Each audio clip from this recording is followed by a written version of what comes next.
In today's video, I'm sharing why and how I use a flip phone in 2022. Hey friends, welcome back to my channel. If you're new here, my name is Ashton. In this video, I wanted to dive into the reasons why I use a flip phone, but I also wanted to share some helpful tips about how I actually make this work. Let's start with a little backstory. I'm a longtime iPhone user. My most recent phone was an iPhone 8, and in August of 2021, I decided to switch over to the Nokia 225. After about 6 months using that phone, I did decide to upgrade to a flip phone from Sunbeam Wireless. I say upgrade just because of the price, but this phone is actually even simpler than the Nokia, which is exactly what I wanted. The phone costs about $200. Sunbeam Wireless does offer 3 different versions of the phone that have different features, but I believe they're all about the same price. So that's nice. You can really just choose the phone that you want based on the features that it has. I chose the Daisy, which is sort of the middle of the road as far as features go. I chose this phone because it had everything that I wanted. It has texting. You can actually text with emojis, which is really fun and a nice feature to have on a flip phone. It has a basic camera, although the camera is better quality than the Nokia in my opinion. It has a notepad app, which the Nokia did not. So far I'm really happy with this phone. It's been a month or two. I think my favorite thing, like I mentioned, is being able to text with emojis, especially as someone who does text mostly with people who have iPhones. It's nice to be able to receive the emojis and send them as well. And it's easy to transfer photos to my laptop with this phone. I just got a micro USB cord that I can plug into my laptop, and it's easy to move photos over using the Android file transfer app. So this phone is doing everything I need a phone to do and nothing else, which is just perfect. Let's get into the reasons why I'm using a flip phone. And there are just 3 main points here. Number 1 is that I already get enough screen time. So as someone who works online, you can see my Mac behind me there. I am always on the computer. I have this computer. I have a laptop as well for editing videos and writing and some other tasks that are easier to do on a laptop.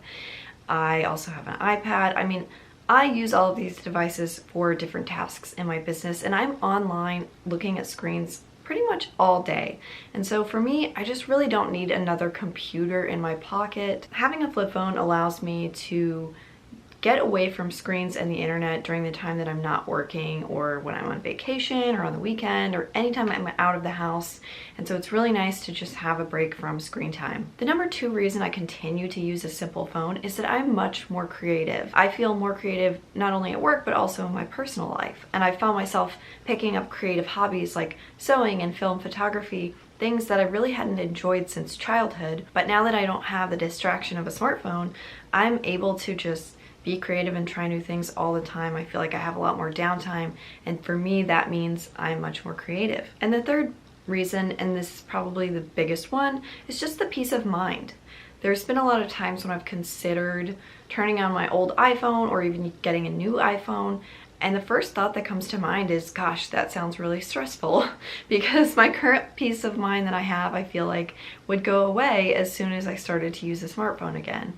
And I'm just not willing to give that up. In this video, I didn't want to just talk about the reasons why I made this switch, but I wanted to share how I actually do it. The number 1 objection that I hear when I tell people that I'm using a flip phone in real life or online is people are really interested, and they will often say something like, oh, that's really cool. I would love to be able to do that. I feel like I waste so much time on my smartphone.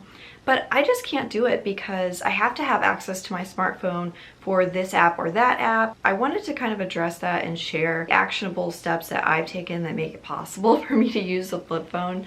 I'm not trying to convince anyone that they should not use a smartphone, but if you're interested in ditching your smartphone, I hope these tips will be helpful. So here's exactly how I did it. First, I started with a 1-month challenge. I told myself originally that I would just commit to using my Nokia for 30 days, and I did that.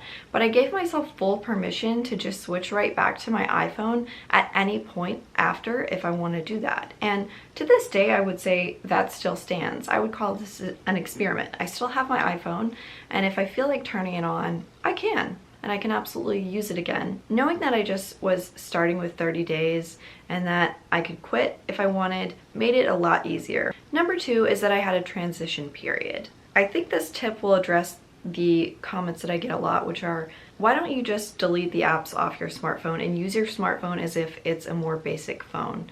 And while I do think that's an option, I actually did that, and I would consider that to be like my transition period. So I think the earliest thing I deleted off my iPhone was the email app. I made a transition to doing my emails all on the computer, and then next I deleted social media apps. I also had to learn some alternative methods and ways of doing things. So for example, instead of having an app on my phone for, say, an airline ticket, boarding pass, I would arrive early to the airport and print out my boarding pass at the kiosk. I do think switching from a smartphone to a dumb phone is going to require you to learn some alternative ways of doing things. And a lot of times that means picking up the phone and making an actual phone call, calling a company and explaining, hey, I don't have a smartphone. Can you explain to me how I can use your services without a smartphone? And I found that people are super willing to help and understanding. Keep in mind that there's a lot of people in the world that, for whatever reason, whether it's by choice or not, don't have a smartphone, and businesses do have ways of dealing with these customers. So I think that there's a thought that like you actually must have a smartphone or you must have certain apps to do certain things. But in fact, there are alternative methods of doing things.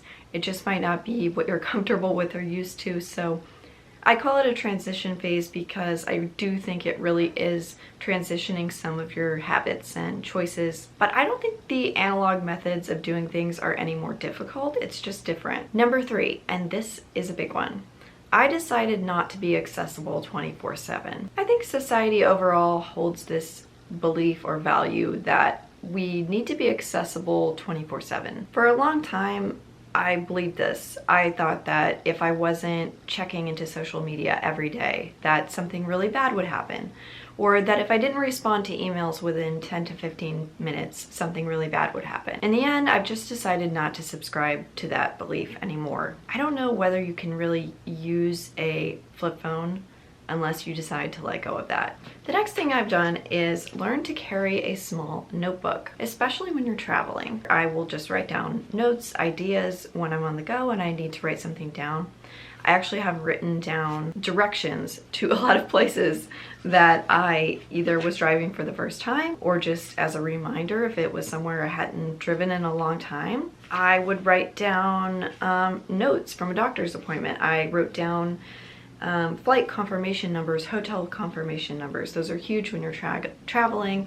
I would write down like the name of the hotel, the phone number, the address. Phone numbers are a big one because if you have, all you have is a flip phone, you can pretty much get everything done if you just have the phone numbers of the places that you think you might need to call. So a notebook is an absolute lifesaver. The next thing I did is I gave up on social media. Now, I didn't completely give up social media, but I sort of gave up on it. The only social media account that I have is Instagram.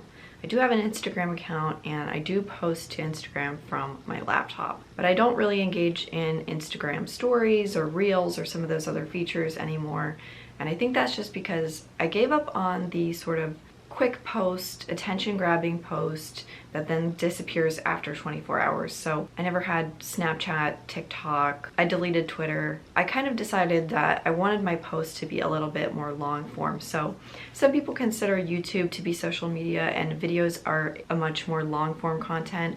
I've also started writing blog posts and newsletters. Those are more long form content. And I don't mind the square Instagram posts. So I've decided to continue posting in that format, but all of the sort of instant content that's short form, I've just decided not to really worry about it anymore. And finally, I've shifted my mindset. I've changed my view of wants and needs. When I bought my iPhone 8, I told myself that I needed it. I needed a nicer camera, I needed access to Instagram on the go, I needed access to a variety of apps on the go. But none of that mattered because I really wanted an iPhone 8. I thought it was a beautiful work of art. I really liked that it was entirely encased in glass, even though the glass would eventually crack. But when I reached a point when I no longer wanted my iPhone, I continued to tell myself that I needed it.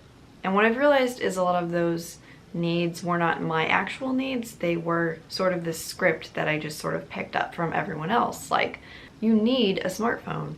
You need to be accessible by email. You need to have a high quality camera in your pocket at all times. Now I know from living without a smartphone that I no longer want it, but I never needed it. The convenience of a smartphone allowed me to avoid trying new things and learning new skills and taking action to make my own life better. So I don't know that the convenience is really worth it. This is an ongoing lesson, and I'm still trying to shift my mindset in a positive direction. I think my takeaway is this: I'm directing my life based on my own wants, not society's definition of my needs. So there you have it, my whys and hows of using a flip phone in 2022. If you enjoyed the video, give it a thumbs up and leave me a comment below so we can have a conversation. I really appreciate you watching, and I will see you again in my next video. Bye!